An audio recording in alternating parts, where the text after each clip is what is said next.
Bonjour, je m'appelle Roxane Lundy et je suis présidente du mouvement des jeunes socialistes.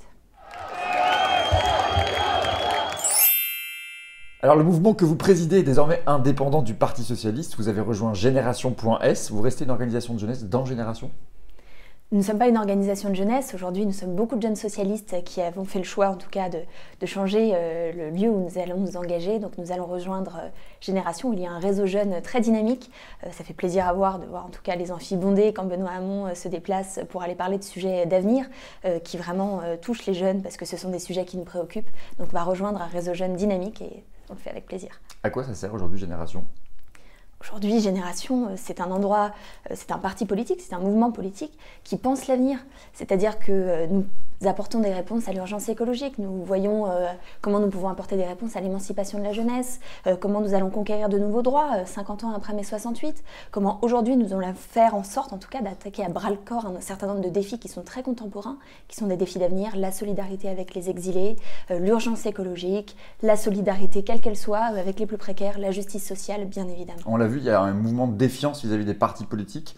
Est-ce que vous sentez cette défiance vis-à-vis du mouvement des jeunes socialistes ? Parfois, dans les universités, auprès des jeunes salariés.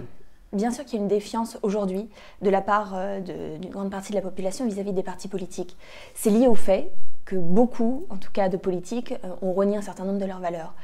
Nous sommes, chez les jeunes socialistes, témoins de ce constat en tout cas, puisque nous nous sommes mobilisés pour défendre en tout cas les droits des salariés contre la loi El Khomri, contre les ordonnances Macron bien évidemment, et je comprends qu'on en ait marre. Il faut renouer avec l'espoir, on a des politiques qui nous vendent de l'espoir et qui derrière finalement appliquent les mêmes politiques technocratiques, il faut rompre avec ça. Elle est où la place de la jeunesse ? La place de la jeunesse, elle est partout, elle est déjà au cœur des combats sociaux au quotidien. Elle est aujourd'hui dans les universités face à tous les étudiantes et les étudiants qui sont en grève pour lutter contre la sélection, pour lutter contre le démantèlement des services publics, au cœur du mouvement social comme on a pu le voir jeudi, pour soutenir les cheminots, pour s'opposer à l'ensemble de la casse du service public qui est en train d'avoir lieu.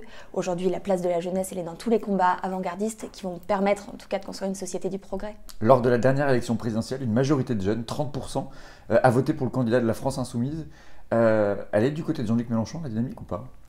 La dynamique aujourd'hui, elle est à gauche, en tout cas pour la jeunesse. Il faut constater que bien que nous soyons dans un paysage politique extrêmement fragmenté, extrêmement divisé, il faut le dire, quel que soit en tout cas le paysage politique, parce qu'il est en pleine recomposition, après que finalement les sociaux libéraux d'un côté et de l'autre côté les gens de droite libéraux également aient décidé de faire une grande alliance molle avec Emmanuel Macron, qui est un néoconservateur, qui est également un néolibéral assumé et qui mène en place une politique extrêmement dure vis-à-vis des jeunes. Aujourd'hui, l'ensemble de la mobilisation de la jeunesse, elle se fait même pas qu'en politique, elle se fait au quotidien, en allant distribuer des paniers bio à l'école. Mais pourquoi ne pas avoir rejoint le mouvement de la France Insoumise ? Parce que je crois profondément que la démocratie est une fin et c'est aussi un moyen. Et je suis pour, en tout cas, être dans un mouvement qui pense l'avenir, qui s'interroge toujours sur le sens de son engagement et qui permette aujourd'hui de retrouver le leadership d'une gauche unitaire, du rassemblement et pas une gauche seulement qui divise. Donc vous rentrez dans Génération, mais vous allez porter aussi ce discours, ce combat pour l'unité avec les écologistes, avec la France Insoumise et le reste de la gauche ? Bien sûr. La gauche a tout intérêt à retrouver son unité, elle a intérêt à le faire comme elle l'a fait jeudi lors du mouvement social, comme elle le fait face aux attaques sans précédent qui nous arrivent dans la figure de la part du gouvernement d'Emmanuel Macron. La gauche sait se rassembler quand il le faut, quand il faut résister face à un certain nombre d'attaques venues du gouvernement, face à la baisse des APL pour les plus jeunes, face à la baisse des APL pour les plus précaires. La question aujourd'hui, c'est de savoir comment est-ce qu'elle va faire pour se rassembler au niveau électoral, pour faire en sorte en tout cas de porter un projet commun et des valeurs communes. Je parlais de la présidentielle il y a un instant. Le Front National aussi a gagné des points chez les jeunes. En 2002, la jeunesse était en première ligne pour combattre le Front National et ses idées. Comment est-ce que vous appréhendez cette question aujourd'hui en tant que mouvement de jeunesse, mouvement de jeunes, mouvement politique ? Aujourd'hui, l'extrême droite et le Front National sont toujours bien présents.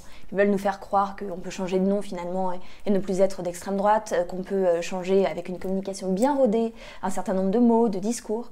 La réalité, c'est toujours la même, c'est qu'aujourd'hui, il y a des étudiants quand même qui, parce qu'ils sont en grève pour s'opposer à la politique dure et néoconservatrice du gouvernement, se font fracasser aujourd'hui par des militants d'extrême droite. C'est ça la réalité de l'extrême droite. Nous saurons nous mobiliser et il faut le faire d'autant plus qu'aujourd'hui, il faut renouer avec l'espoir parce que c'est finalement la résignation qui conduit à la montée de l'extrême droite.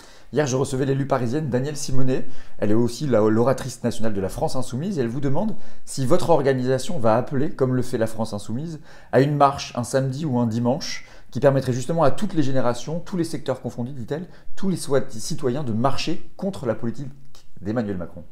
Nous serons toujours en rendez-vous, l'ensemble de la jeunesse et l'ensemble des jeunes socialistes, bien évidemment, pour nous mobiliser contre la politique de Macron, pour apporter des réponses qui sont des réponses aujourd'hui progressistes dans la société, nous en avons besoin.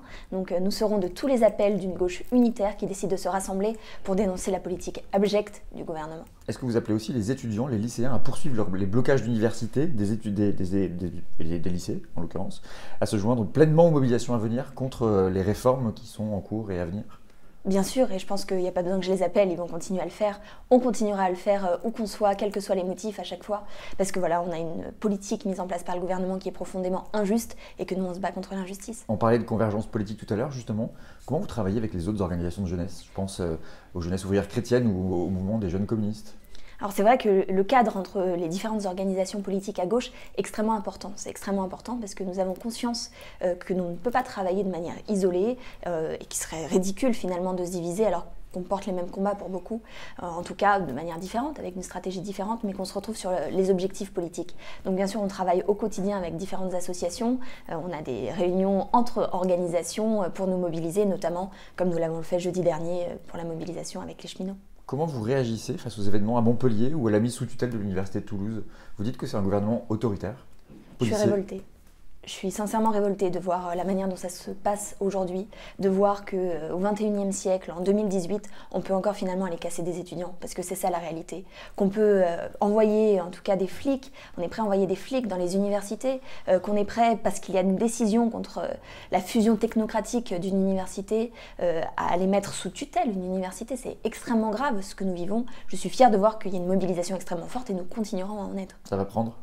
J'espère que ça va prendre, et puis la question n'est même pas de savoir si ça va prendre, la question est de continuer à se mobiliser et de faire en sorte de montrer que la dynamique aujourd'hui, elle est dans le camp des progressistes, pas de celui des néolibéraux. Mais vous pensez qu'Emmanuel Macron peut reculer ?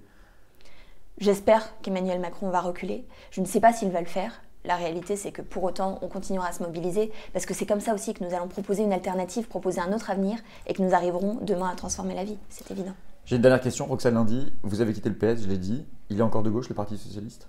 Il y a des militantes et des militants sincères dans leur engagement profondément de gauche, ça ne fait aucun doute. Maintenant, je constate en effet qu'une grande partie de la direction du Parti Socialiste est malheureusement trop au fait avec des compromissions avec les libéraux, les néolibéraux, et que c'est une crise globale de la social-démocratie que nous sommes en train de vivre partout en Europe, en France, mais aussi en Allemagne, mais aussi en Italie, mais partout véritablement, et qu'aujourd'hui les dirigeants n'ont pas encore compris ce qui est en train de se passer.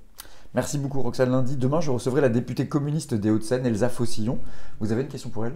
Alors oui, j'ai une question pour Elsa Faucillon.